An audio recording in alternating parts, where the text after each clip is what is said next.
Assalamualaikum warahmatullahi wabarakatuh. Kita membahas istisna untuk transaksi keuangan syariah dan akuntansi keuangan syariah. Istisna adalah bagian dari akad jual beli, di mana kondisinya bayarnya diangsur dan diantar juga diangsur.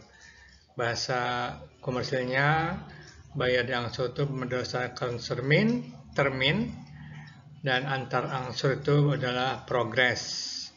Kalau salam itu di refresh ya, beli nanti bayar sekarang.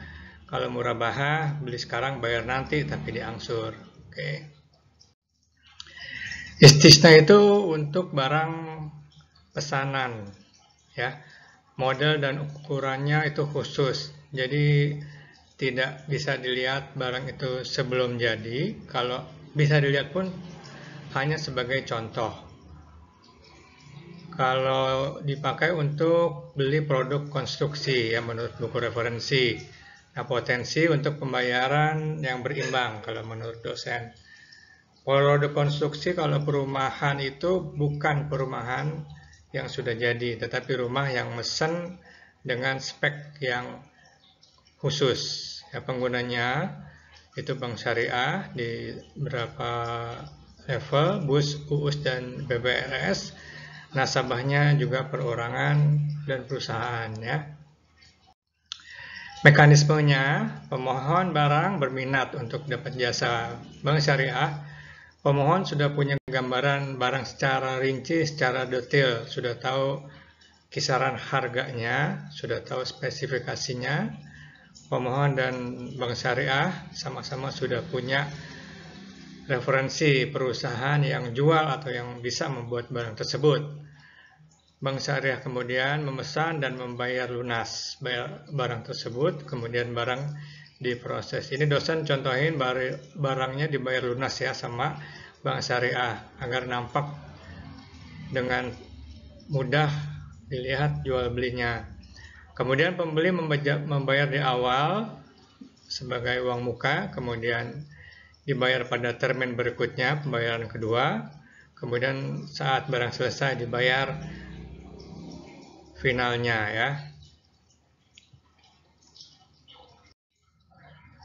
Oke, ini contohnya ya. Mekanisme nih ya. Jadi ini pembeli dan penjual tahu ini gambar apa ya. Ini gambar ruko, gambar toko satu lantai ya. 2 lantai atau 3 lantai. Ini masing-masing udah tahu nih maksudnya apa ya. Jadi spesifikasinya jelas. Begitu setuju, belilah bahan mentahnya. Bayar pertama 40%. Bahan mentahnya sama untuk ini, bangunan sama aja. Ada pasir, ada split, ada besi baja, ada semen, ada beton ya. Cuman kuantitinya dan peruntukannya itu dilihat dari gambar lagi. Saat pengerjaan dibayar, saat sudah beli bahan, kemudian dibayar pada saat sudah dikerjakan. Ini bangunannya sudah berdiri, semennya sudah diri, besinya sudah dipakai, betonnya sudah dipakai, sudah ada yang kerja. Ini kelihatan kerjaan sederhana ya, karena tidak pakai topi pengaman, tidak pakai seragam. Oke, jadilah barang itu yang dipesan. Ini sama nggak dengan gambar? Kalau sama, bayar 30%, berarti pembayaran lunas 40, 30, 30. Serah terima, selesai. Nah, contoh transaksinya kalau menurut dosen dengan kata-kata, jadi PT UMB membuat lapangan futsal. Ini beda ya. Contohnya tadi yang digambar itu kan bikin ruko, ini bikin lapangan futsal. Untuk kegiatan mahasiswa pada Juli 2020, estimasi biaya 100 juta. Kemudian pengerjaannya dilakukan oleh PT Buana Konstruksi. Jadi sudah ada pembahasan di awal. Kemudian UMB mengajukan ke BMX Syariah, disetujui. Kemudian ada garansi, ada pantauan yang akan dilakukan mulai Juli sampai September, 3 bulan ya. Kemudian UMB diminta untuk bayar termin uang muka 40%. Oke. Nah, untung ruginya atau marginnya seperti ini.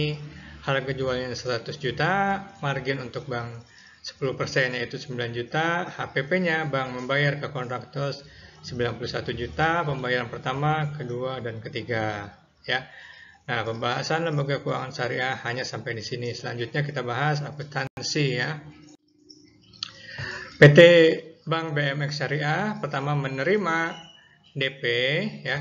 Ini Juli atau September ya, nanti dilihat lagi nih. Ini kayaknya nggak sama dengan contoh ya. Pertama terima DP 40 juta, jurnalnya bank, kemudian masuk ke dana pihak ketiga atau dana syirkah istisna 40 juta, aset istisna ini bayar 100% ya. Jadi balansisnya seperti ini. Di bulan kedua penerimaan termin dari bank 30 juta. Jadi yang tadinya 51 di debit menjadi 21, asetnya tetap ya. Kemudian sebelah kanan DPK-nya bertambah menjadi 70 juta. Oke, di bulan ketiga ya, di bulan ketiga dilunasi, lunasan 30% terakhir jadinya 70 jutanya di debit, jadi dana syirkahnya 0. Kemudian aset istisnanya di debit 91 juta sebesar tadi pembayaran HPP menjadi 0, aset istisna 0. Ya, marginnya juga 0.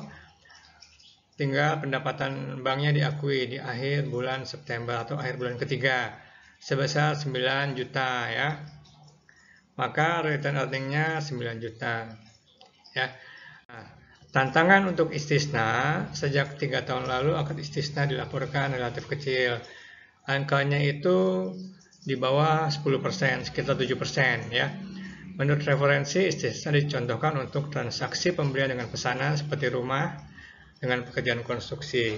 Ini kalau peningkatan atau yang lebih tinggi dari rumah ya tentunya ruko, lebih tinggi lagi gedung, lebih luas lagi ada jalan, ada jembatan, ada juga pekerjaan saluran air atau irigasi, di mana saat ini pemerintah sedang giat memajukan konstruksi, tetapi kegiatan operasional istisna tidak meningkat sebesar giatnya pemerintah.